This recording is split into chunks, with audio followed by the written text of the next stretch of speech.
আমার এলাকার লোক যদি আমার ভাই বোন না মনে করে, আমার বাচ্চারা তাদের ছেলে না মনে করে, আমি মহিলা, আমার গায়ে আমি অস্ত্র, ওই অস্ত্রগুলো আমি চিনিও না, দেশীয় সেই সব অস্ত্র নিয়ে আপনি দেখেন, আপনারা দেখেন যে কিভাবে আমাদের উপরে অ্যাটাক করছে। আমার গাড়িটারে পুরো আমার বাচ্চাগুলো আমি জানের ভিক্ষা চাইছি, আমার বাচ্চাদের জানের ভিক্ষা চাইছি, আমি আমার জানের ভিক্ষা চাইছি।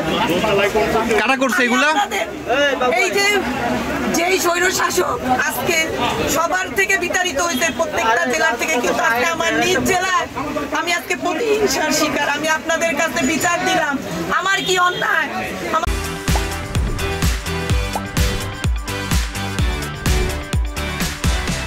আপনার তো দেখছেন, হাসপাতালে দেখছেন জিলানী ভাইয়ের কি অবস্থা, তার বউয়ের কি অবস্থা, তার দুলের মাসুম বাচ্চা তাদের কি অবস্থা, আর একজন ডেমরা এবং মতিঝিলের লিটন, স্বেচ্ছাসেবক দলের নেতা লিটন এবং একজনের নাম জানি না, এরকম অসংখ্য আপনাদের সামনেই অসংখ্য লোক আহত এবং গুরুতর আহত, যে আহতটা আপনাদের চোখের সামনে পড়ছে। এটা কোনো মানে কি বলবো, এটা সন্ত্রাসী ঘটনা, এটা কোনো ছাড়া, কোনো কারণ ছাড়াই এরকম একটা নৃশংস ঘটনা আজকে গোপালগঞ্জে ঘটলো। গোপালগঞ্জে যতদিন দেখেছেন দলীয় রাজনীতিতে কোনো বিভেদ ছিল না, কিন্তু আজকে যে ঘটনা ঘটলো শুধু বিনা কারণে, বিনা উস্কানিতে একটি নৃশংস ঘটনা ঘটালো। হসপিটালে আমাদের প্রায় 40-50 জন ইতিমধ্যে ভর্তি হয়েছে। অনেকের অবস্থা খুবই খারাপ, গুরুতর অবস্থা। আমাদের কেন্দ্রীয় স্বেচ্ছাসেবক দলের সভাপতি এস.এম. দিলানী সহ অসংখ্য নেতৃবৃন্দ আছে, ওনাদের অনেককে রিফার করেছে। আপনারা জানেন যে একটি শান্তিপূর্ণ কর্মসূচি ছিল। আমাদের স্বেচ্ছাসেবক দলের কেন্দ্রীয় কমিটির সভাপতি উনি ওনার বাবা মার কবর জিয়ারত করার উদ্দেশ্যে আসছিলেন আমাদের গোপালগঞ্জের শহরের বেদগ্রামে।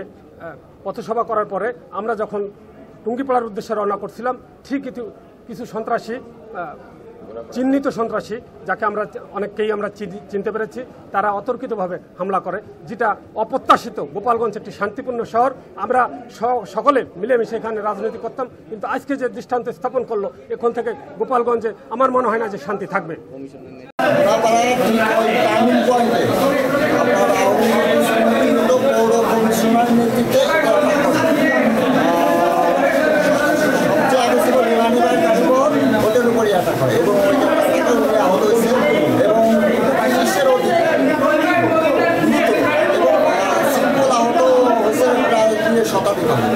আচ্ছা, কেন্দ্রীয় নেতা কর্মীরা শুনেছি আহত হয়েছে, ওনাদের কি অবস্থা এখন?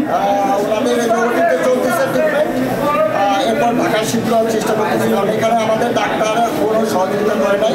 1 ঘন্টা ধরে আমরা ওয়েট করছি, কোনো ডাক্তার তালা মারা ছিল।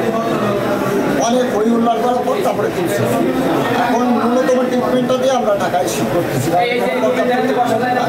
এবং সিকিউরিটি হয় না, কোনো সিকিউরিটি নেই টোটাল।